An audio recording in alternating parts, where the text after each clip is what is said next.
Սիրելի կապանցիներ, սիրելի սյունեցիներ, շնորհակալություն նախ այսօրվա հանդիպման այն հարցերի համար, որ դուք տվեցիք եւ ինձ համար շատ կարեւոր էր եւ հաճելի էր այդ քննարկումը։ Ակնհայտ երևում էր, որ դուք նույնպես հետաքրքրված եք եւ ուզում եք լսել այն պատասխանները իրոք եւ այդ քննարկումը դրա ապացույցն էր։ Տեսեք, ժողովուրդ ջան, մենք կանգնած ենք այսօր պատմական ընտրությունների առաջ։ Սրանք մեզ համար կարևորագույն նշանակության ընտրություններ են, մեր երկրի, մեր ազգի, մեր պետականության համար։ Այսօր այնպես է ստացվել, որ ցավոք սրտի մեզ շատ են տարբեր վախերով վախացնում, տարբեր բաներով։ Մի դեպքում սպառնալիքներ են, աշխատանքից կազատենք, մի դեպքում մեկի քրոջը, մեկի եղբորը ընտանիքում, մենք Հայաստանում դա համատարած ենք տեսնում, դա բարձրագույն իշխանության մակարդակով գալիս է։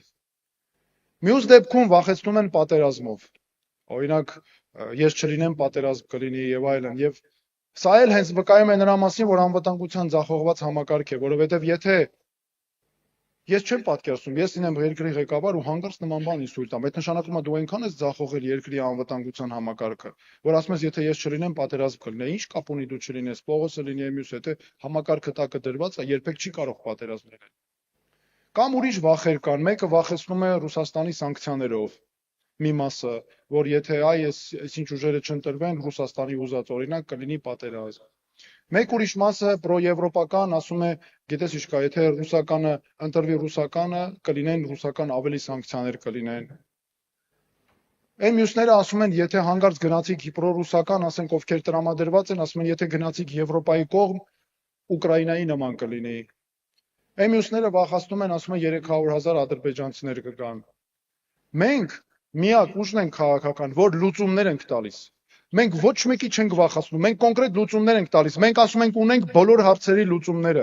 Եվ մենք ասում ենք մեր երկիրը, մեր ժողովրդով մենք բոլոր հարցերը լուծելու ենք։ Ու ասում ենք չկա Հայաստանում հարց, որ մենք չլուծենք։ Ես հիմա բոլորի վրա բոլորով կանցնեմ ու կասեմ, թե լուծումները որտեղ են, որ մեր ժողովուրդը քվեարկի ոչ թե վախերից ելնելով, այլ հույսով ու հանուն հույսի ու հավատի մեր պետականության համար։ Նայեք, այնպես է ստացվել, որ մենք աշխարհաքաղաքական ընտրությունների առաջ ենք կանգնած։ Մենք պետք է քվեարկենք, հասկանանք Ռուսաստանը ում է ուզում, Ամերիկան ում է ուզում, Ադրբեջանը ում է ուզում, այս իշխանություններին է պաշտպանում։ Ոչ, մենք այդպես չպետք է քվեարկենք։ Մենք պետք է քվեարկենք հաշվի առնելով Կապանը ում է ուզում, Գորիսը, Մեղրին, Երևանը, Գյումրին, Վանաձորը, Մարտունին, Գավառը, Դիլիջանը, սա պետք է լինի մեր ընտրությունը։ Մենք միայն այսպես կարող ենք ձևավորել Հայաստանի շահի մասին մտածող իշխանություն։ Եթե մենք մտածեցինք, թե ուրիշները ինչ են ուզում, այդ դառնալու է ուղղակի գիտեք ինչ, ուրիշների շահերի հանրակրվե։ Մենք ուրիշների շահերի հանրակրվե չենք անելու, որ մտածենք այս իշխանությունը, այս երկիրը ուզում է իր մարդկանց բերենք այդ մարդկանց։ Բայց այն մյուս երկիրը կասի հələ մի րոպե, բա իմ մարդիկ։ Մենք այդքան ռեսուրս ունենք, ժողովուրդ ջան, որ ասենք սրա մարդը անենք, նրա մարդը։ Բա մենք ում ենք ուզում, մեզ ով է հարցրել։ Լուծումները այսքան տարի դրա հետևանքն է եղել, որ կանգնել ենք այս աշխարհաքաղաքական ընտրության առաջ։ Այս գործող վարչապետները այնքան է ուրախացել Ամերիկայի Միացյալ Նահանգների նախագահը հայտարարություն արել, որտեղ իրականում իրենց Ադրբեջանն է պաշտպանում։ Բայց այնքան է ուրախացել մի արտաքին ուժեր իր համար է բերում, որ քվեարկի բանը փրկի իր փրկեն իր քարոզարշավը։ Մենք քաղաքական ուժ ենք, ես որպես նաև վարչապետի տեխնացու պատասխանատու հայտարարում ենք, մեր մեջքի հետևում մենակ հայ ժողովուրդն է, բայց մենք այտենց ավելի զորավոր ենք, ավելի ուժեղ ենք, որովհետև մենք կարողանալու ենք լիարժեք աշխատել բոլոր պետությունների հետ։ Ես իմ մասնագիտական, պետական համակարգի ամբողջ կյանքում լիարժեք ամենաբարձր մակարդակի վրա հարաբերություններ եմ ունեցել եւ Ռուսաստանի բարձրաստիճան պաշտոնատար անձանց հետ, եւ Ամերիկայի եւ Եվրոպայի բոլոր մյուսների հետ, որովհետև աշխատելու ձև կա, որովհետև